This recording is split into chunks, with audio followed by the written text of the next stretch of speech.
ഭാരതീയ ജനതാ പാർട്ടിയുടെ അഖിലേന്ത്യാ അധ്യക്ഷൻ സർവാദരണീയനായ ശ്രീ ജഗത് പ്രകാശ് നഡ്ഡാജി അദ്ദേഹം അഖിലേന്ത്യാ അധ്യക്ഷനായി ചുമതല ഏറ്റെടുത്തതിന് ശേഷം ഒരു വർഷം പിന്നിട്ടിരിക്കുകയാണ്. ഈ ഒരു വർഷത്തിനിടെ നടന്ന എല്ലാ തെരഞ്ഞെടുപ്പുകളിലും ഭാരതീയ ജനതാ പാർട്ടിയെ രാജ്യവ്യാപകമായി വിജയിപ്പിച്ച ചരിത്രമാണ് കഴിഞ്ഞ ഒരു വർഷം ശ്രീ ജഗത് പ്രകാശ് നഡ്ഡാജിക്കുള്ളത്. പൂർണ്ണമായിട്ടും അദ്ദേഹം അഖിലേന്ത്യാ അധ്യക്ഷനായതിനു ശേഷം കേരളത്തിലും ബംഗാളിലും ആസാമിലും തമിഴ്നാട്ടിലും പുതുച്ചേരിയിലും തെരഞ്ഞെടുപ്പ് നടക്കുകയാണ്. കഴിഞ്ഞ ഒരു വർഷത്തെ ചരിത്രം അദ്ദേഹത്തിന്റെ നേതൃപാടവം രാജ്യവ്യാപകമായി BJP ഉയരങ്ങളിലേക്ക് നയിക്കുന്ന ശ്രീ ജഗത് പ്രകാശ് നഡ്ഡാജി ഈ വരുന്ന 5 സംസ്ഥാന നിയമസഭാ തെരഞ്ഞെടുപ്പുകളിലും ഐതിഹാസികമായ വിജയം ഭാരതീയ ജനതാ പാർട്ടിക്ക് നൽകുമെന്നുള്ള കാര്യത്തിൽ യാതൊരു സംശയവുമില്ല. കേരളത്തിലും ഭാരതീയ ജനതാ പാർട്ടി അതിശക്തമായ ജനപിന്തുണയുള്ള രാഷ്ട്രീയ പാർട്ടിയായി മാറിക്കൊണ്ടിരിക്കുകയാണ്. കേരളത്തിലെ ജനങ്ങളുടെ മനസ്സ് ഭാരതീയ ജനതാ പാർട്ടി കീഴടക്കിക്കൊണ്ടിരിക്കുകയാണ്. കഴിഞ്ഞ തദ്ദേശ തെരഞ്ഞെടുപ്പിൽ ഇരു മുന്നണികൾക്കും ജനപിന്തുണയിൽ ചോർച്ചയുണ്ടായപ്പോൾ ഭാരതീയ ജനതാ പാർട്ടിക്ക് മാത്രമാണ് കഴിഞ്ഞ തദ്ദേശ തെരഞ്ഞെടുപ്പിൽ മുന്നേറ്റം ഉണ്ടാക്കാൻ സാധിച്ചത്. ഇന്നത്തെ ഈ യോഗത്തിൽ പങ്കെടുക്കുന്ന ഭാരതീയ ജനതാ പാർട്ടിയുടെ മുഴുവൻ നേതാക്കളും, ഞാൻ എല്ലാവരുടെയും പേരെടുത്ത് പറയുന്നില്ല, കർണാടകയുടെ ഉപമുഖ്യമന്ത്രി, കേരളത്തിൽ തെരഞ്ഞെടുപ്പ് പ്രചാരണത്തിന്റെ ചുമതല നോക്കുന്ന ശ്രീ അശ്വത് നാരായണൻ അവരുകൾ ഇവിടെ എത്തിയിട്ടുണ്ട്. അതുപോലെ കേരളത്തിന്റെ ചുമതലയുള്ള BJPയുടെ ചുമതലയുള്ള ശ്രീ CP രാധാകൃഷ്ണൻജി അവരുകൾ, അതേപോലെ ശ്രീ സുനിൽ കുമാർ അവരുകൾ, ഭാരതീയ ജനതാ പാർട്ടിയുടെ എല്ലാ മുൻ സംസ്ഥാന അധ്യക്ഷന്മാരും, ശ്രീ കുമ്മനം രാജശേഖരൻ അവരുകളായാലും ശ്രീ CK പത്മനാഭൻ അവരുകളായാലും ശ്രീ PK കൃഷ്ണദാസ് ജി ആയാലും മുതിർന്ന നേതാക്കളുടെ ഒരു വലിയ നിര തന്നെ ഈ സമ്മേളനത്തിൽ പങ്കെടുക്കുന്നുണ്ട്. പാർട്ടിയുടെ എല്ലാ സംസ്ഥാന നേതാക്കളും ഈ സമ്മേളനത്തിൽ പങ്കെടുക്കുന്നുണ്ട്. വലിയൊരു മാറ്റത്തിന് തയ്യാറെടുക്കുകയാണ് കേരളത്തിലെ ജനങ്ങൾ. ഈ 2 മുന്നണികൾക്കുമെതിരായിട്ടുള്ള ശക്തമായിട്ടുള്ള ജനവികാരം അവര് പ്രകടിപ്പിച്ചുകൊണ്ടിരിക്കുന്ന ഒരു സന്ദർഭമാണ്. അഴിമതി മുഖമുദ്രയായി മാറിയിരിക്കുകയാണ് കേരളത്തിൽ. ശ്രീ ജേക്കബ് തോമസിനെ പോലുള്ള ആളുകൾ ഭാരതീയ ജനതാ പാർട്ടിയെ സ്വീകരിക്കാൻ തയ്യാറാവുന്നുണ്ടെങ്കിൽ അതിനുള്ള കാരണം മറ്റൊന്നുമല്ല, കഴിഞ്ഞ 6 വർഷം നരേന്ദ്ര ദാമോദർ ദാസ് മോദി എന്ന് പറയുന്ന പ്രധാനമന്ത്രി അഴിമതിയുടെ കറപുരളാത്ത ഭരണമാണ് കഴിഞ്ഞ 6 വർഷം ഈ രാജ്യത്ത് കാഴ്ചവെച്ചത്. കോൺഗ്രസ് പാർട്ടി, കമ്മ്യൂണിസ്റ്റ് പാർട്ടി ഇവരെല്ലാം അഴിമതിക്കാരാണ്. കേരളത്തിന്റെ മുഖ്യമന്ത്രി ആയാലും കേരളത്തിൽ UDFനെ ഇപ്പോൾ നയിക്കാൻ വന്നിട്ടുള്ള മുൻ മുഖ്യമന്ത്രി ഉമ്മൻചാണ്ടി ആയാലും രണ്ടുപേരും അഴിമതിയുടെ പ്രതീകങ്ങളാണ്. ഈ 2 ദുഷിച്ച മുന്നണികളുടെ മുഖമാണ് ശ്രീ പിണറായി വിജയനും ശ്രീ ഉമ്മൻചാണ്ടിയും. ഉമ്മൻചാണ്ടിയെ നേതാവാക്കിയപ്പോൾ നമ്മുടെ നാട്ടിലെ ചില ആളുകൾ എന്തോ വലിയ സംഭവം ഇവിടെ നടക്കുന്നു, മഹാ അത്ഭുതം സംഭവിക്കാൻ പോകുന്നു എന്നാണ് ചില പത്രമാധ്യമങ്ങളും ചില പെയ്ഡ് ഏജൻസികളും ഇവിടെ പ്രചരിപ്പിക്കുന്നത്.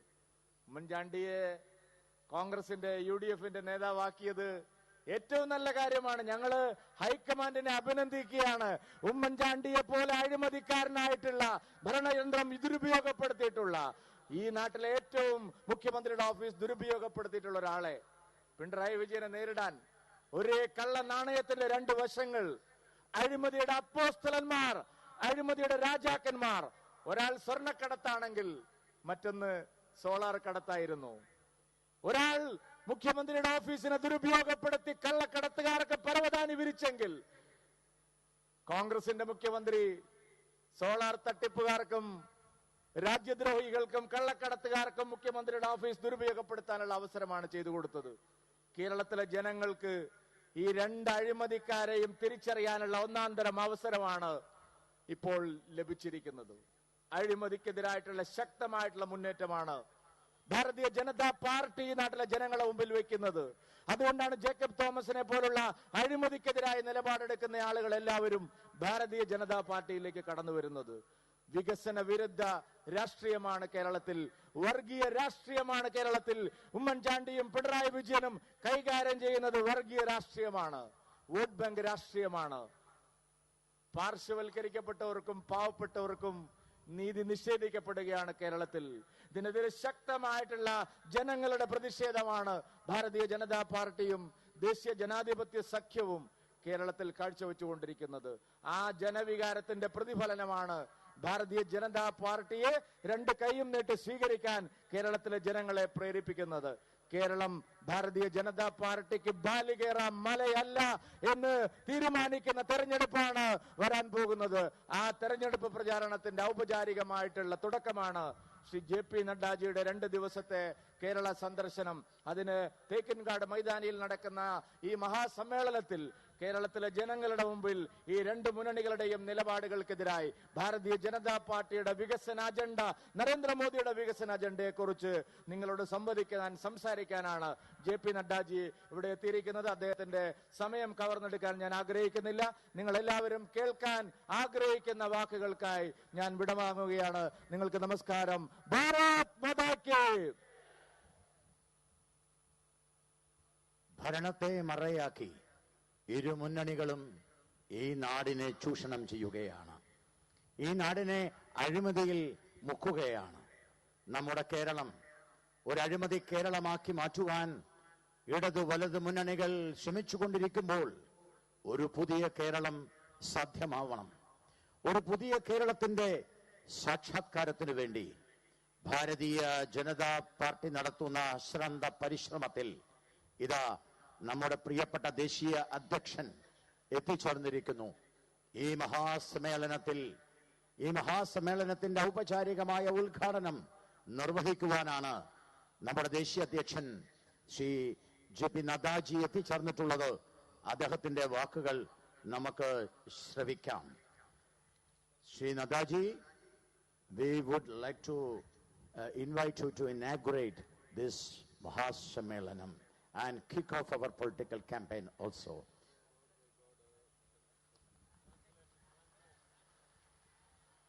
Shri George Kurian, സംസ്ഥാന ജനറൽ സെക്രട്ടറി, അദ്ദേഹത്തിന്റെ പ്രസംഗം പരിഭാഷപ്പെടുത്തും.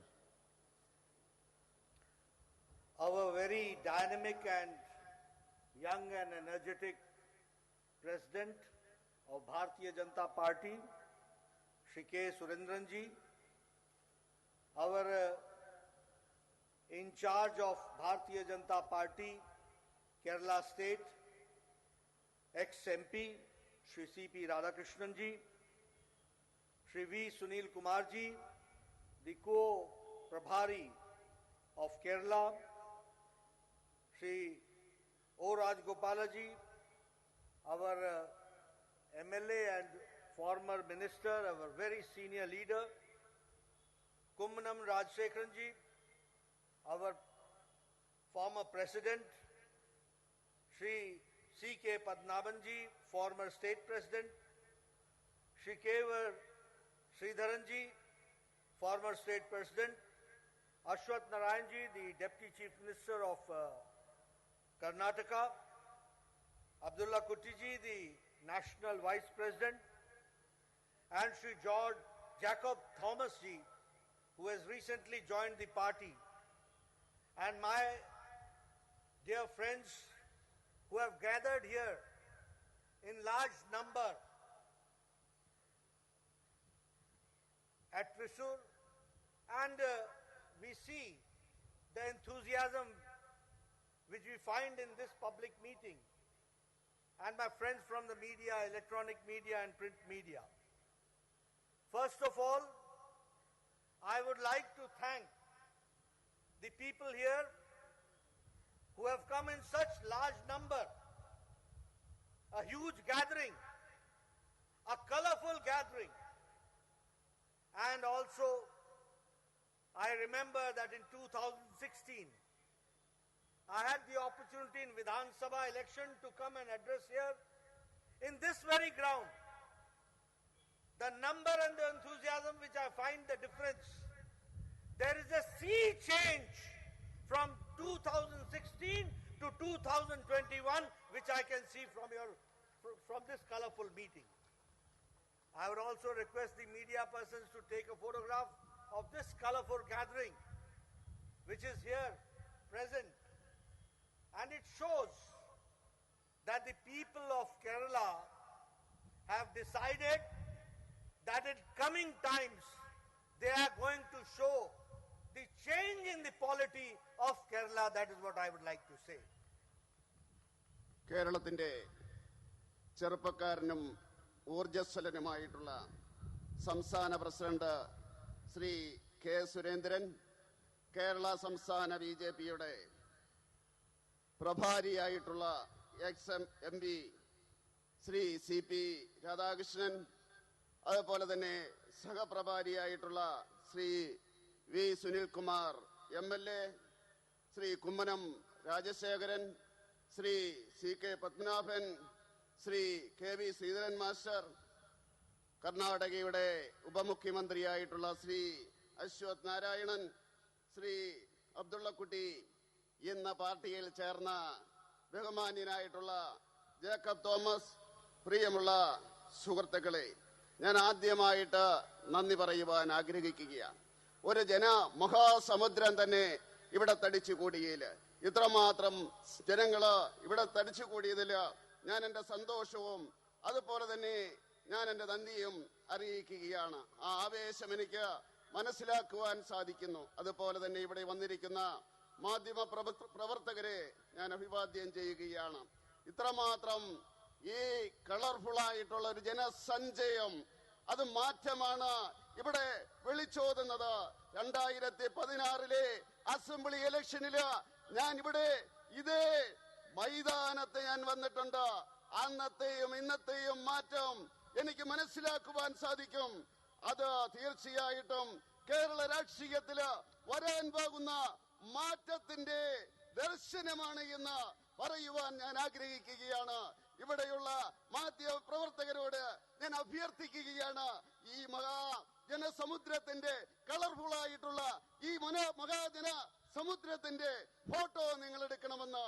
വരാൻ പോകുന്ന ഇലക്ഷനില് കേരളത്തിലെ ജനങ്ങള് എങ്ങനെ ഈ രാഷ്ട്രീയ മാറ്റം പ്രതീക്ഷിക്കുന്നു എന്നുള്ളതാണ് ഇവിടെ നമുക്ക് കാണുവാൻ സാധിക്കുന്നത്.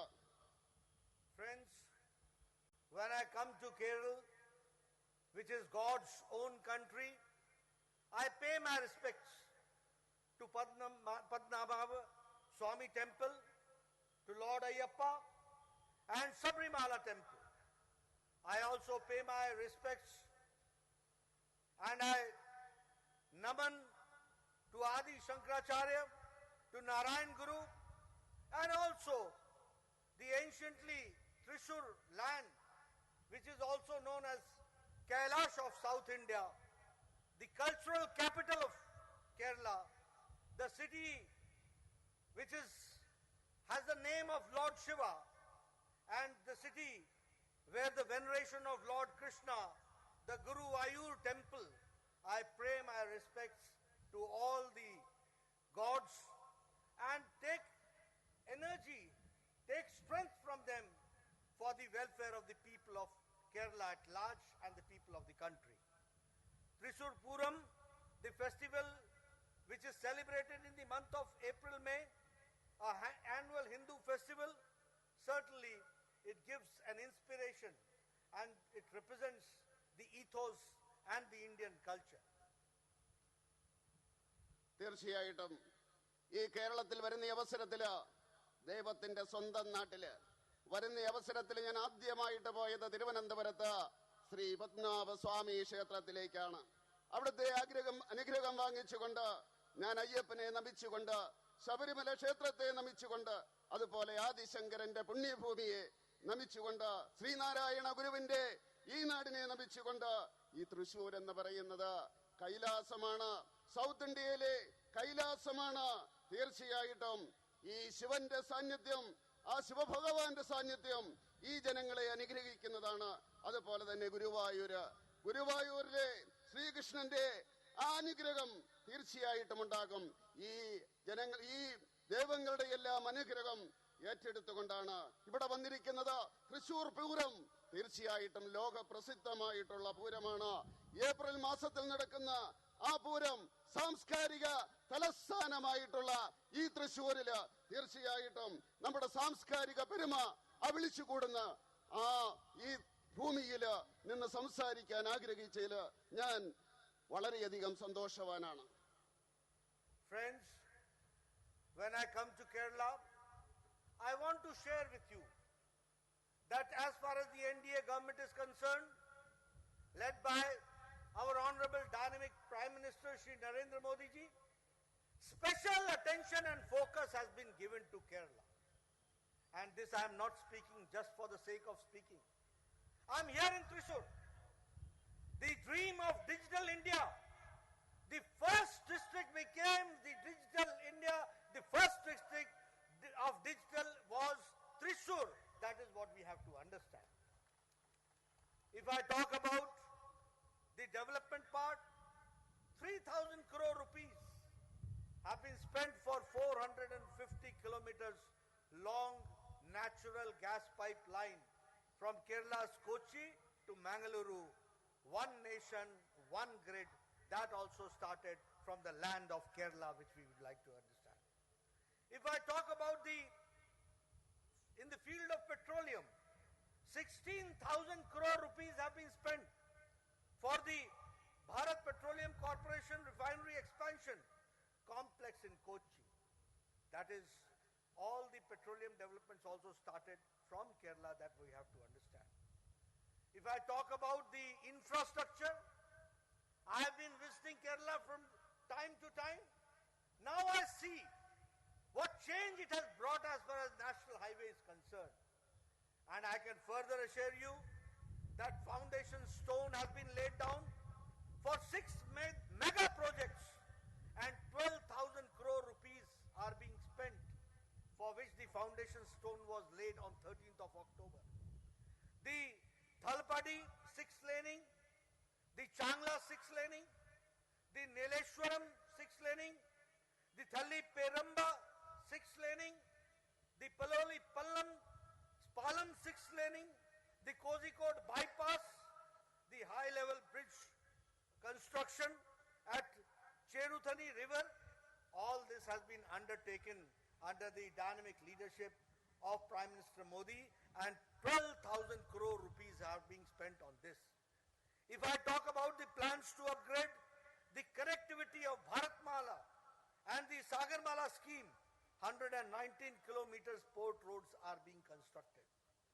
If I talk about the Mumbai-Kanyakumari economic corridor, nobody had thought about it. Now you will be having a Kanyakumari-Mumbai connectivity economic corridor worth rupees 50,000 crore rupees are going to be spent for that.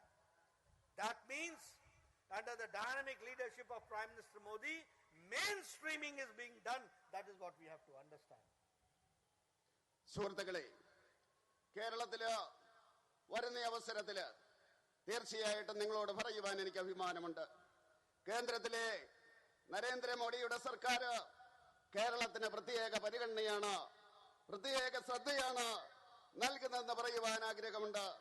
സന്തോഷത്തോടു കൂടി ഞാൻ പറയുന്നു, ഇന്ത്യയില് ആദ്യമായിട്ടുള്ള digital district എന്ന് പറയുന്നത് ഈ തൃശ്ശൂർ ജില്ലയായിരുന്നു എന്ന് പറയുവാൻ ആഗ്രഹിക്കുകയാണ്. നരേന്ദ്രമോദിയുടെ സർക്കാരിന്റെ പരിഗണനയുടെ ഒരു ലക്ഷണമാണ് എന്ന് നമുക്ക് പറയുവാൻ സാധിക്കും. ഏതാണ്ട് 3000 കോടി രൂപ ചെലവഴിച്ചുകൊണ്ടാണ് നമ്മള് ഈ 450 കിലോമീറ്റർ ദൂരത്തില് കൊച്ചിയിൽ നിന്നും മംഗലാപുരത്തേക്കുള്ള ഗ്യാസ് ലൈൻ ഇട്ടത്. അങ്ങനെ കേരളത്തിന്റെ പെട്രോളിയം രംഗത്തുള്ള വികസനത്തിന്റെ എല്ലാം തുടക്കം ഇവിടെ നിന്നാണ്. അതുപോലെ നമുക്ക് പറയുവാൻ സാധിക്കും 16,000 കോടി രൂപയുടെ ഭാരത് പെട്രോളിയം കോർപ്പറേഷന്റെ നേതൃത്വത്തിലുള്ള കൊച്ചിയിലെ വികസനം ചൂണ്ടിക്കാണിക്കുവാൻ സാധിക്കും. അതുപോലെ അടിസ്ഥാന വികസനത്തിന്റെ കാര്യത്തില് പറയുവാൻ സാധിക്കുന്നത്, വർഷങ്ങളായിട്ട് ഞാൻ ഈ കേരളത്തിൽ വരുന്നതാണ്. ഈ കേരളത്തിന്റെ മാറ്റം ഇപ്പൊ വരുന്ന അവസരത്തില് ദേശീയ പാതയിൽ ഉണ്ടാകുന്ന മാറ്റം 6 ലൈൻ പാതകളാണ്. അനേകം സ്ഥലങ്ങളില് പാളയത്തും കോഴിക്കോടും അതുപോലെ തന്നെ ചെറുതോണി ബ്രിഡ്ജിന്റെ മുകളിലുള്ള ഹൈ ബ്രിഡ്ജും എല്ലാം തന്നെ നമുക്ക് കാണുവാൻ സാധിക്കുന്നത്. 12,000 കോടി രൂപ മുടക്കിക്കൊണ്ടതേ രീതിയിൽ സാഗർമാലയുടെ ഇവിടത്തെ തുറമുഖങ്ങളുടെ വികസനം നമ്മൾ കാണുകയാണ്. ഈ മുംബൈയിൽ നിന്ന് കന്യാകുമാരിയിലേക്കുള്ള ആ എക്കണോമിക് സോൺ, അത് ആരും പ്രതീക്ഷിക്കാത്തതാണ്. 50,000 കോടി രൂപയാണ് നമ്മുടെ പ്രിയങ്കരനായിട്ടുള്ള പ്രധാനമന്ത്രി ശ്രീ നരേന്ദ്രമോദി അതിനുവേണ്ടി മാറ്റിവെച്ചിരിക്കുന്നത്. ഇതാണ് ഈ നമ്മുടെ അടിസ്ഥാന വികസനത്തിന്റെ പന്താവ് എന്ന് പറയുന്നത്. അത് ഞാൻ നിങ്ങളോട് പറയുവാൻ ആഗ്രഹിക്കുക. You see, friends, how leaders make a difference. When you bring the right person at the right place, the difference takes place. And when you put the wrong person, the difference is something which is very detrimental to the society. If I talk about the 13th Finance Commission, Kerala got only 45,000 crore rupees. When Prime Minister Modi came and the 14th Finance Commission recommendation came, Kerala got 2 lakh crore rupees for the development in the next 5 years. If I talk about this Cochin shipyard, 3,400 crore rupees were sanctioned and were provided. If I talk about the Thiruvananthapuram and Kochi, both have got now the status of solar cities.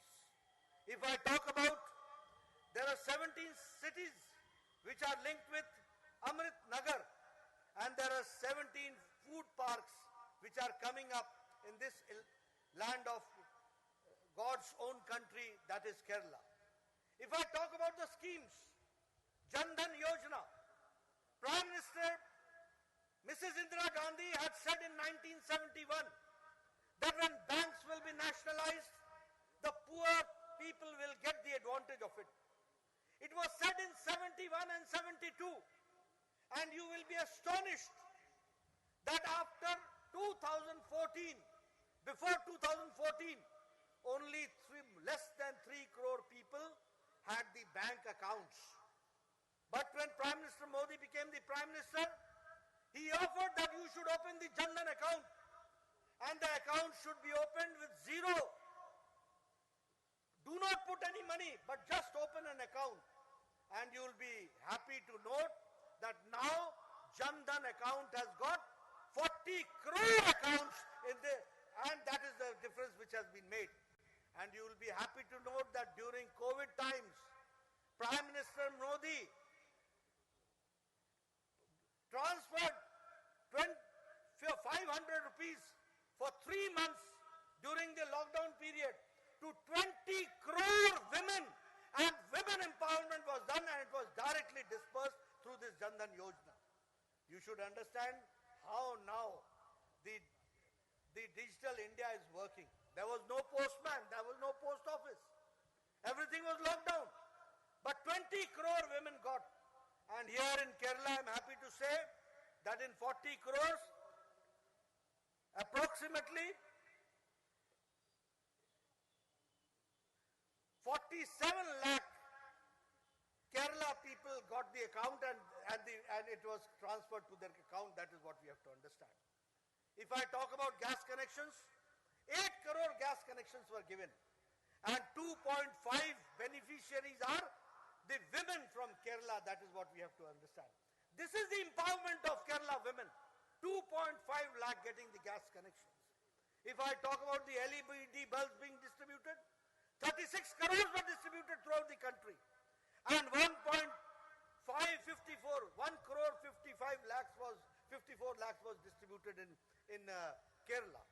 If I talk about Swachh Bharat Mission, 11 crore toilets were made throughout the country, and 2 lakh households toilets were made in Kerala, and now Kerala is ODF free, open defecation free.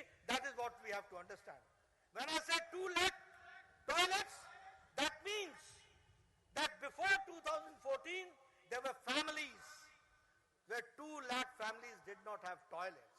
That toilet was provided. And I am happy to share that in Pradhan Mantri Kisan Samman Nidhi, when 11 crore people, the farmers are benefited. In Kerala, 37 lakh farmers are benefited, and they have got 6,000 rupees per year for the Pradhan Mantri Kisan Samman Nidhi. If I talk about Ayushman Bharat, it is the world's largest health coverage program. And in that world's largest program, 50 crore people, 40% of the Indian population, which means whole of America's population, whole of Canada's population, and whole of Mexico population, all together is India's Ayushman Bharat. That is what we have to understand.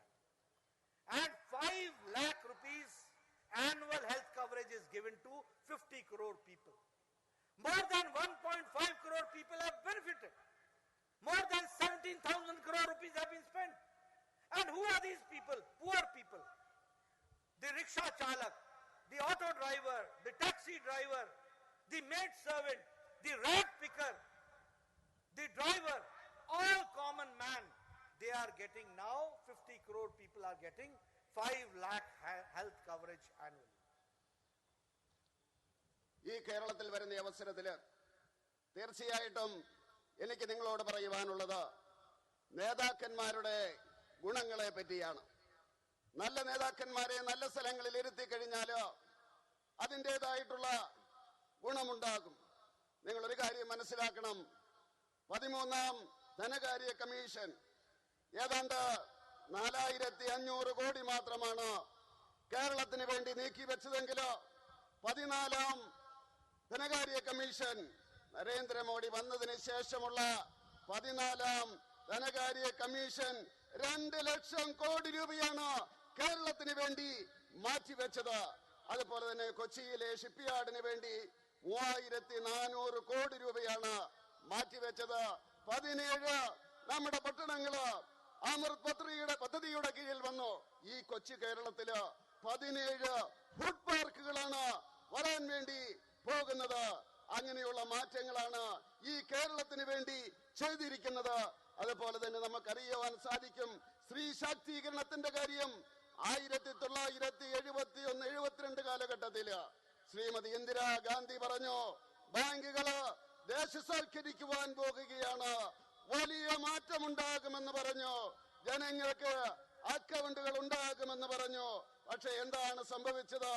2014 വരെയും ഏതാണ്ട് 3 കോടി ജനങ്ങൾക്ക് മാത്രമേ ഈ ഭാരതത്തില് bank account ഉണ്ടായിരുന്നുള്ളൂ. 2014 നരേന്ദ്രമോദി അധികാരത്തിൽ വന്നു. അധികാരത്തിൽ വന്നതിന് ശേഷം അദ്ദേഹം പ്രഖ്യാപിച്ചു, ഈ നാട്ടിലെ എല്ലാവർക്കും സൗജന്യമായിട്ട് ബാങ്ക് അക്കൗണ്ട്, മാത്രമല്ല സീറോ ബാലൻസില് എല്ലാവർക്കും കൊടുക്കുന്നു എന്ന് പറഞ്ഞു. ഇന്ന് ഇന്ത്യയിലെ അവസ്ഥ എന്താണെന്ന് നിങ്ങൾക്കറിയുമോ? 40 കോടി ജനങ്ങൾക്ക് ഇന്ന് ബാങ്ക് അക്കൗണ്ട് ഉണ്ട്. അതാണ് മാറ്റം എന്ന് പറയുന്നത്. ആ കോവിഡിന്റെ കാലഘട്ടത്തില് 500 രൂപ വെച്ച് പട്ടിണി പാവങ്ങളായിട്ടുള്ള സ്ത്രീകൾക്ക് നരേന്ദ്രമോദിയുടെ സർക്കാർ ആ ബാങ്ക് അക്കൗണ്ടിലേക്ക് 3 മാസ കാലഘട്ടം 500 രൂപ വെച്ച് 1500 രൂപ അയച്ചില്ലേ? പോസ്റ്റ് ഓഫീസ് ഇല്ലായിരുന്നു, പോസ്റ്റ്മാൻ ഇല്ലായിരുന്നു, എല്ലാം ലോക്കൌട്ട് ചെയ്തിരിക്കുകയായിരുന്നു. ആ കാലഘട്ടത്തില് ഡിജിറ്റൽ ഇന്ത്യയുടെ നേട്ടത്തിലൂടെ ആ സ്ത്രീകൾക്ക്, പാവപ്പെട്ട സ്ത്രീകൾക്ക് കൊടുക്കുവാൻ സാധിച്ചു. അതിനെയാണ് സ്ത്രീ ശാക്തീകരണം എന്ന് പറയുന്നത്. തീർച്ചയായിട്ടും ഈ രീതിയിലുള്ള മാറ്റമാണ് ഇവിടെ ഉണ്ടായിരിക്കുന്നത്. അതുപോലെ ഈ പാവപ്പെട്ട സ്ത്രീകൾക്ക് ഉജ്ജ്വല യോജനയുടെ അടിസ്ഥാനത്തില് ഇന്ത്യയിൽ മുഴുവൻ പുകയൂതുന്ന പാവപ്പെട്ട സ്ത്രീകൾക്ക് വേണ്ടി 8 കോടി കണക്ഷനാണ് കൊടുത്തത്. ഈ കേരളത്തിന്റെ മണ്ണില് ഏതാണ്ട് 2.5 ലക്ഷം കണക്ഷനാണ് ഉജ്ജ്വല യോജനയുടെ അടിസ്ഥാനത്തിൽ കൊടുത്തത്. ഇതിനെയാണ് യഥാർത്ഥത്തിലുള്ള സ്ത്രീ ശാക്തീകരണം എന്ന് പറയുന്നത്. LED ബൾബുകളില്ലേ, ഏതാണ്ട് 36 കോടി ബൾബുകളാണ് കൊടുത്തത് ഇന്ത്യയിൽ മുഴുവൻ. ഈ കേരളത്തില് 1.54 കോടി ബൾബുകള് കൊടുക്കുകയുണ്ടായി. സ്വച്ഛ ഭാരത് വന്ന അവസരത്തില് ഏതാണ്ട് 11 കോടി ടോയ്ലറ്റുകളാണ് ഇന്ത്യയിൽ നിർമ്മിച്ചത്. ഈ കേരളത്തിൽ നിങ്ങൾക്കറിയുമോ, ഇവിടെ എല്ലാവർക്കും ഉണ്ടെന്ന് പറഞ്ഞിട്ട് ഈ 2 ലക്ഷം വീടുകളിലാണ് ഈ രീതിയിലുള്ള ടോയ്ലറ്റുകൾ കൊടുത്തത് എന്ന് പുറത്തിറങ്ങുന്ന ആ സംസ്ഥാനങ്ങളിൽ അതിന് മുക്തമായിട്ടുള്ള പുറത്ത് വെളിക്കിറങ്ങുന്ന സംസ്ഥാനമല്ല കേരളം. അതിൽ നിന്ന് മുക്തമായിരിക്കുന്നു. അതതിന്റെ അർത്ഥം എന്ന് പറഞ്ഞാൽ 2014 മുമ്പ് ഈ കേരളത്തില് 2 ലക്ഷം പട്ടിണി പാവങ്ങൾക്ക് അവർക്ക് ടോയ്ലറ്റ് ഇല്ലായിരുന്നു എന്നാണ് അതിന്റെ അർത്ഥം. അതുപോലെ തന്നെ ഈ നമുക്കറിയാം കിസാൻ സമ്മാൻ നിധി ഏതാണ്ട് 11 കോടി ജനങ്ങൾക്കാണ് ഇന്ത്യയില് കൊടുത്തത്. 6000 രൂപ വെച്ച് ഒരു വർഷം കേരളത്തിൽ 37 ലക്ഷം ജനങ്ങൾക്ക് കൊടുത്തിരിക്കുന്നു. അതുപോലെ തന്നെ ആയുഷ്മാൻ ഭാരത് പട്ടിണി പാവങ്ങൾക്ക് അസുഖം വന്നു കഴിഞ്ഞാൽ ചികിത്സിക്കുവാൻ അവർക്ക് നിവൃത്തിയില്ലാത്തപ്പോൾ നരേന്ദ്രമോദി ആ ആയുഷ്മാൻ പദ്ധതിയുമായിട്ട് വന്നു. ഏതാണ്ട് 50 കോടി ജനങ്ങൾക്ക്, ഇന്ത്യയിലെ ജനസംഖ്യയില് 40% ജനങ്ങൾക്ക് ആയുഷ്മാൻ ഭാരതിന്റെ അടിസ്ഥാനത്തില് കിട്ടുകയാണ്. 50 കോടി എന്ന് പറയുന്നത് നിങ്ങൾ മനസ്സിലാക്കണം. അമേരിക്കയിലെ മുഴുവൻ ജനസംഖ്യ, കാനഡയിലെ മുഴുവൻ ജനസംഖ്യ, മെക്സിക്കോയിലെ മുഴുവൻ ജനസംഖ്യ അത് കൂട്ടുന്ന അത്രയും ജനത്തിനാണ് നരേന്ദ്രമോദിയുടെ സർക്കാർ കൊടുക്കുന്നത് 5 ലക്ഷം രൂപ. ഒരു വർഷം 5 ലക്ഷം രൂപ കൊടുക്കുകയാണ്. അങ്ങനെ പാവപ്പെട്ടവർക്ക് വേണ്ടിയുള്ള ആ അനേകം പദ്ധതികള് 70,000 കോടി രൂപയാണ് ഈ കേന്ദ്ര സർക്കാർ അതിനുവേണ്ടി മാറ്റിവെച്ചിരിക്കുന്നത്. അങ്ങനെ ലോകം മുഴുവൻ ആദരിക്കുന്ന, ലോകം അംഗീകരിക്കുന്ന പദ്ധതികളുമായിട്ടാണ്, പാവപ്പെട്ടവരുടെ പദ്ധതികളുമായിട്ടാണ് നരേന്ദ്രമോദി രംഗത്ത് വന്നിരിക്കുന്നത്. Friends, how leaders make a difference? How do they think? And what difference it makes? We have to understand. Now, 2 incidents took place in Kerala. One incident was, it was very tragic incident. The tragedy was in Sabrimala temple, a stampede took place. The leaders from Delhi did not come. The Prime Minister, then Prime Minister did not have the time to come. But the another incident took place, it was a tragic incident. In Puttingal, in Kollam district, a fire broke out at night. And I remember some 400 people had to face the wrath of it, and it was a very tragic incident. You will be remembering that Prime Minister Modi, within 3 hours, he was in Puttingal and he was in Trivandrum Hospital. And I, being the Health Minister, was within 3 hours very much present in Puttingal. And he deputed me for 1 week, along with the team of doctors from All India Institute of Medical Sciences, because I was the Health Minister. And I stayed in Trivandrum and personally looked after the patients there. You see, we could not have reverted the incident. But it is the human angle. It is Prime Minister's human angle which we have to understand. We remember Father Tom, how he was rescued from Yemen. We remember Father Alex, how he was brought from Afghanistan. We remember 46 nurses from Kerala, how personally Prime Minister Modi took the initiative and they were rescued from ISIS captured area of Iraq, and they were brought back safe to the land of Kerala. That is what I would like to say. This all says that leader makes a difference. And this is how, when we talk about Kerala, I always say that we do not look in terms of vote. We look in terms of service. We look in terms of helping the people. We look in terms of our duty. And maybe Kerala, we have our government or we do not have our government. But still, always Prime Minister Modi's concern has been for the welfare of the people of Kerala. That is what I would like to share. Recently the budget has come. You will be happy to note that in health sector, the budget has been increased by 137%. 64,000 crore rupees have been additionally given only for the preventive health care and for the rural health care. If I talk about COVID management, 35,000 crores rupees have been allocated. If I talk about the outlay, 1.18 lakh crores outlay has been given for roads and communication. And also 1,000 crore rupees for the welfare of the tea garden people, that has been also been taken care.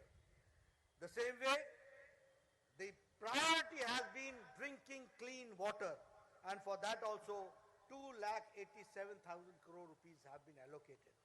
And when I talk about Kerala, 65,000 crore rupees have been kept for 1,100 kilometer national highway in Kerala. That is what I would like to share. 600 kilometer section of the Mumbai-Kanyakumari, which I said earlier. 1,957 crore rupees for Kochi Metro Railway second phase, 11.5 kilometers and covering 11 stations. All this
സൂചിപ്പിക്കുകയുണ്ടായി.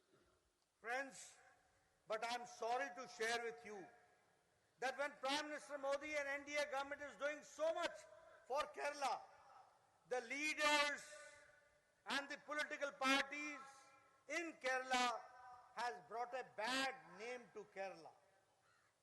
The LDF, led by Pinarayi Vijayan, and the UDF, may it be Chandi, may it be Chintala, all have brought bad name to Kerala state.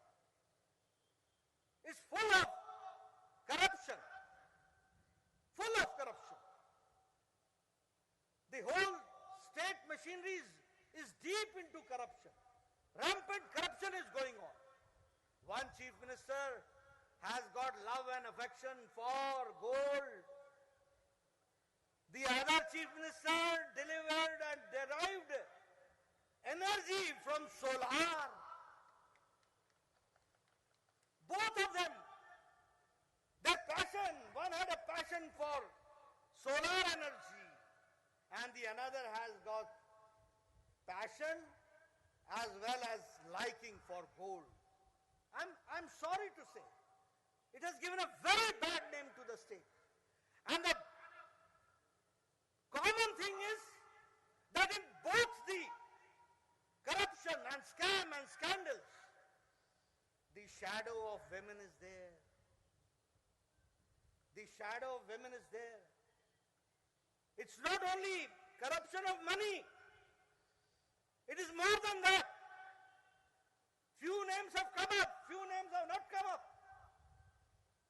Vijayan said that he wants central agencies to come. And when the investigation and the heat reached the CM office, he said that witch hunting is going on. What is this going on? In both places, near and dears are involved. Sex scandal is taking place. And I am sorry to say that after 5 years, Congress did not get any other leader. The same person, Chandi, is again the leader. That is what we have to understand. They are the two sides of the same coin. Both are corrupt. Both are involved in scandals.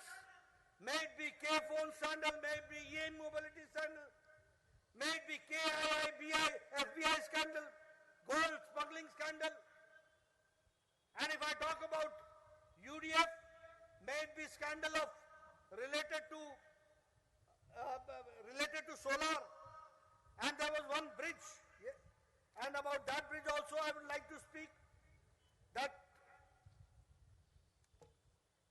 the two Kerala ministers, Mr. K.M. Shaji and Ibrahim Kunju of IUML in UDF government, they were also connected to the Palar Vittam bridge construction.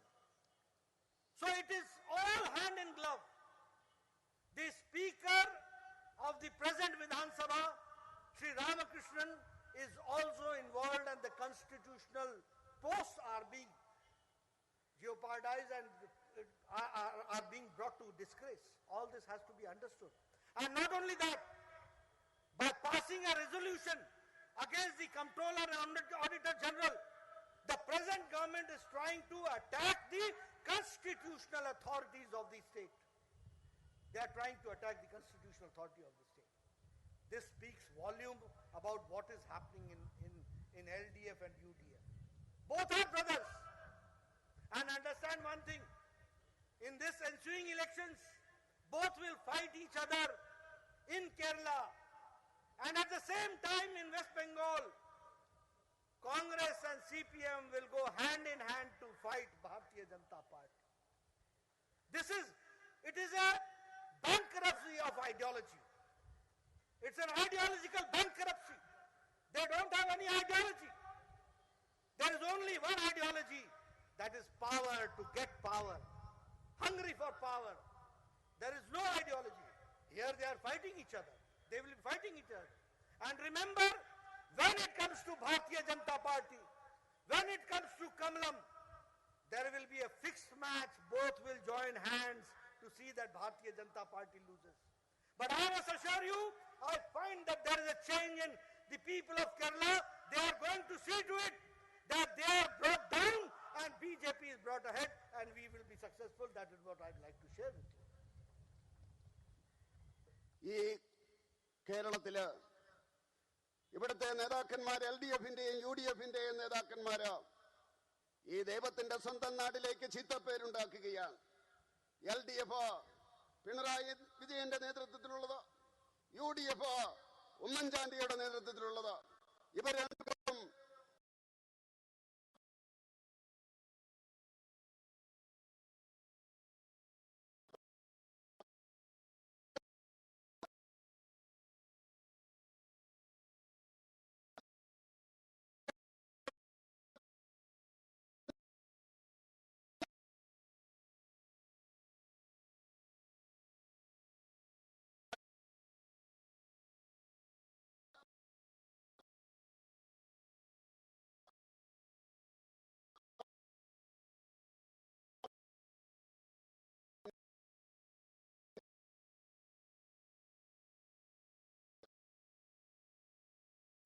പേര് പുറത്തു വന്നു. ഇനിയും ചിലരുടെ പേര്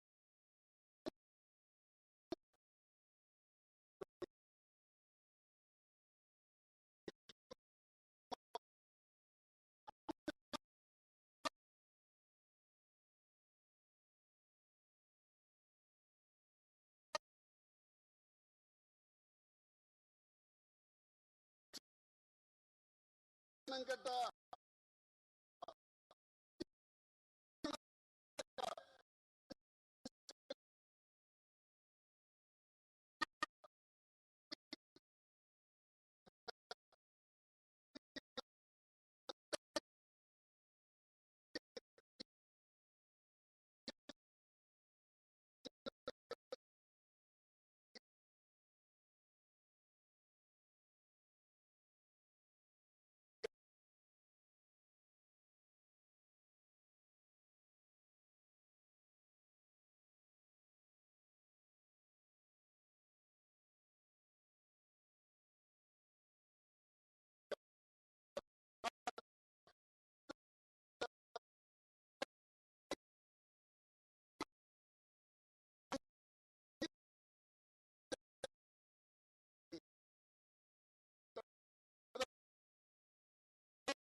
അപ്പൊ നമുക്ക് കാണാം fix match, അങ്ങോട്ടും ഇങ്ങോട്ടുമുള്ള അവരുടെ അഡ്ജസ്റ്റ്മെന്റ് നമുക്ക് കാണുവാൻ സാധിക്കും. തീർച്ചയായിട്ടും ഞാൻ പറയുവാൻ ആഗ്രഹിക്കുകയാണ്, വരാൻ പോകുന്ന നാളുകളില് രാഷ്ട്രീയ മാറ്റം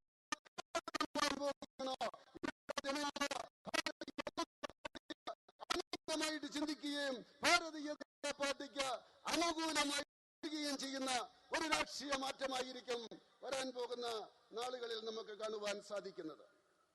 Friends, not taking much time, before conclusion I would like to say that this government is a government of non-performance. This government is a government of inaction. And I'm not saying only for the sake of it. The women atrocities that increase, the Dalit atrocities increase, the law and order situation is crumbling down, the police patronage, the state police patronage is being given, and not only that, if I talk about how they have messed the COVID management, there was a narrative here, follow Kerala model, when Prime Minister Modi was struggling to see to it, to develop the infrastructure to fight COVID. The narrative was set that we should adopt Kerala model. Do we know that more than half of the cases are from Kerala at this point of time? a whopping increase of 12% in the incidence of Kerala, when the country has got the highest recovery rate, lowest mortality rate, lowest incidence rate. Kerala. No, utilization certificate has been given. This is the plight of Kerala. Friends, time has come when they should be removed lock, stock and barrel. They should be out. And time has come when people of Kerala should give their Ashirvadam to Kamalam, to Bharatiya Janata Party in coming times. That is what I would like to share. സുഹൃത്തുക്കളെ, ഞാൻ എന്റെ പ്രസംഗം അവസാനിപ്പിക്കുന്നതിന് മുമ്പ് ഞാൻ പറയുവാൻ ആഗ്രഹിക്കുകയാണ്, ഈ പിണറായി സർക്കാർ എന്ന് പറയുന്നത് പ്രവർത്തിക്കാത്ത സർക്കാരാണ്, കഴിവില്ലാത്ത സർക്കാരാണ്. നിങ്ങൾക്കറിയാം, ഈ കേരളത്തിലെ സ്ത്രീ പീഡനത്തിന്റെ കഥകളോ അത് നിങ്ങൾക്കറിയാം, അത് വർദ്ധിച്ചുകൊണ്ടിരിക്കുകയാണ്. ദളിതരുടെ പീഡനം അത് വർദ്ധിച്ചുകൊണ്ടിരിക്കുന്നു. ക്രമസമാധാന രംഗത്തെ തകർച്ച, പോലീസിന്റെ അതിക്രമങ്ങള് നിങ്ങൾ കണ്ടുകൊണ്ടിരിക്കുകയാണ്. അതോടൊപ്പം തന്നെ കോവിഡിന്റെ കാര്യത്തില് എന്തായിരുന്നു ഇവർ പറഞ്ഞത്? കേരളത്തിന്റെ മാതൃക എന്ന് പറഞ്ഞുകൊണ്ട് അവർ നിൽക്കുകയായിരുന്നു. കേരളത്തെ പോലെ പ്രവർത്തിക്കണമെന്നാണ് അവർ പറഞ്ഞത്. നമ്മുടെ പ്രിയങ്കരനായിട്ടുള്ള പ്രധാനമന്ത്രി ഈ കോവിഡിനെ നേരിടുന്നതിന് വേണ്ടി അടിസ്ഥാന രംഗത്ത് മാറ്റം വരുത്തുന്നതിന് വേണ്ടി അദ്ദേഹം ശ്രമിച്ചുകൊണ്ടിരിക്കുന്ന അവസരത്തില് ഇവിടെ പാതക എന്നാണ് പറഞ്ഞത്. ഇന്ന് ഭാരതത്തിലെ 50% രോഗികള് അത് ഈ കേരളത്തിലാണ്. പോസിറ്റിവിറ്റി റേറ്റ് എന്ന് പറയുന്നത് എക്കാലത്തെയും എല്ലാ രാജ്യങ്ങളെ കഴിഞ്ഞും 12% വളർന്നു കഴിഞ്ഞിരിക്കുന്നു. ഇന്ത്യ എന്ന് പറയുന്നത് ലോകത്തെ ഏറ്റവും കാര്യക്ഷമമായിട്ട് കോവിഡിനെ നേരിട്ട രാജ്യമാണ്. ഏറ്റവും രോഗത്തെ നിയന്ത്രിച്ച രാജ്യം, ഏറ്റവും മരണം കുറഞ്ഞ രാജ്യം, ഏറ്റവും കുറച്ച് സംഭവങ്ങളുണ്ടായ രാജ്യം. ഇവിടുത്തെ ആരോഗ്യവകുപ്പ് മന്ത്രി പറയുന്നത് ഇവിടെ കോവിഡിന്റെ എണ്ണം കൂടുവാൻ ഇവിടുത്തെ ജനസംഖ്യയുടെ ഡെൻസിറ്റിയുടെ കൂടുതലാണെന്നാണ് പറയുന്നത്. എന്തൊരു ആരോഗ്യമന്ത്രിയാണ് എന്ന് ചോദിക്കുവാൻ ഞാൻ ആഗ്രഹിക്കുകയാണ്. ആ നിപ്പയുടെ കാലഘട്ടത്തിൽ ജനങ്ങള് പേടിച്ചിരുന്ന കാലഘട്ടത്തില് അന്ന് കേന്ദ്രത്തിലെ ആരോഗ്യ വകുപ്പ് മന്ത്രിയായിരുന്ന ഞാൻ ഇവിടുത്തെ ആരോഗ്യ വകുപ്പ് മന്ത്രിയുടെ കൂടെ ഉണ്ടായിരുന്നു. ആത്മവിശ്വാസം കൊടുത്തുകൊണ്ട് സഹായിച്ചുകൊണ്ട് 2500 കോടി രൂപ ആ സമയത്ത് കേന്ദ്രം കൊടുക്കുകയുണ്ടായി. അതിന്റെ യൂട്ടിലിറ്റി സർട്ടിഫിക്കറ്റ് പോലും കൊടുക്കുവാൻ ഇവർ തയ്യാറായിട്ടില്ല. ഇതേപോലെയുള്ള ഒരു സർക്കാരിനെ മാറ്റേണ്ടിയിരിക്കുന്നു. കേരളത്തിലേക്ക് മാറ്റത്തിന്റേതായിട്ടുള്ള തരംഗം വരേണ്ടിയിരിക്കുന്നു. കേരളത്തിലെ ജനങ്ങളുടെ ആശീർവാദം ഞാൻ അഭ്യർത്ഥിക്കുകയാണ്. താമരയ്ക്ക് വേണ്ടി, ഭാരതീയ ജനതാ പാർട്ടിക്ക് വേണ്ടി ഞാൻ അഭ്യർത്ഥിക്കുകയാണ്. Friends, in the end, I would like to expose the Congress, the ideologically bankrupt party. The Congress party has backstabbed the devotees of Ayyappa. We all know that at the time of the agitation, it was the Bharatiya Janata Party workers who were fighting day in and day out. And it was BJP who was having a consistent stand. At that point of time, Congress was silent. Not even a word was said. Rahul Gandhi till date has not spoken even one word on Sabrimala. But now when the elections have come, they say that they will bring a resolution, an ordinance to see to it that the Ayyappa issue is settled. Friends, beware of them. These are all crocodile tears. हमारे यहाँ हिंदी में कहा जाता है, हाथी के दांत दिखाने के और होते हैं, खाने के और होते हैं. दिखाने के लिए दूसरे वाला है और खाने के लिए अय्यप्पा के बारे में गलत धारणा देकर के वोट लेने का योजना है. इसको हमको समझना पड़ेगा. And for that I would like to say that it is only Bharatiya Janata Party whose stand is clear and consistent, which we have to understand. So I would request in the end, both LDF and UDF, both are corrupt, both are non-performing, both are involved deep in corruption and rampant corruption is there. They have got no vision. Ideologically, they have become bankrupt. They are there only to share power. They are only to grab power. Time has come when the Kerala people will have to decide. And my request is, give them rest and give work to us so that we take care of the people of Kerala. And in consonance with what Prime Minister Modi is doing, we like to see to it that that is being transferred and it is translated on the land, God's own country, Kerala. That is what I would like to say. Thank you very much for giving me a patient time. അവസാനമായിട്ട് ഞാൻ പറയുവാൻ ആഗ്രഹിക്കുകയാണ്, കോൺഗ്രസ് അത് ആശയപരമായിട്ട് പാപ്പരത്വമുള്ള പാർട്ടിയാണ്. ഇപ്പൊ അവര് പറഞ്ഞുകൊണ്ടുവരുന്നത്, അവര് അയ്യപ്പ വിശ്വാസികളെ പുറകിൽ നിന്ന് കുത്തിയവരാണ്. ആ ശബരിമലയിലെ വിഷയമുണ്ടായ അവസരത്തില്, വിശ്വാസത്തെ ചോദ്യം ചെയ്ത അവസരത്തില് കോൺഗ്രസുകാർ ഒരക്ഷരം മിണ്ടിയിരുന്നില്ല. അവര് മൗനമായിട്ടിരിക്കുകയായിരുന്നു. ശബരിമലയെ പറ്റി, അവിടുത്തെ വിശ്വാസത്തെ പറ്റി രാഹുൽ ഗാന്ധി ഇതുവരെയും ഒരക്ഷരവും പറഞ്ഞിട്ടില്ല. ഇപ്പൊ അവര് വരികയാണ് തെരഞ്ഞെടുപ്പിന്റെ കാലഘട്ടത്തില്, ഞങ്ങള് ഓർഡിനൻസ് ഉണ്ടാക്കുമെന്ന് പറഞ്ഞുകൊണ്ട് ജനങ്ങളെ കൗളിപ്പിക്കുകയാണ്. സൂക്ഷിക്കണം, ഇത് മുതലക്കണ്ണീരാണ്, മുതലക്കണ്ണീരാണ്. ഹിന്ദിയിൽ പറയാറുണ്ട്, ആന അത് കാണിക്കുന്നത് ഒന്ന് കാണിക്കാനും തിന്നുന്നത് വേറൊന്നുമായിരിക്കുമെന്ന്. എന്ന് പറഞ്ഞതുപോലെ ഇവരെ കാണിക്കുന്നതെന്നാണ്, ഇവരുടെ ലക്ഷ്യം വേറൊന്നാണ്. വോട്ടിന് വേണ്ടിയാണ് ഇവരെ ശ്രമിക്കുന്നത്. നിങ്ങൾക്കറിയാം, ഭാരതീയ ജനതാ പാർട്ടിയുടെ പ്രവർത്തകരാണ്.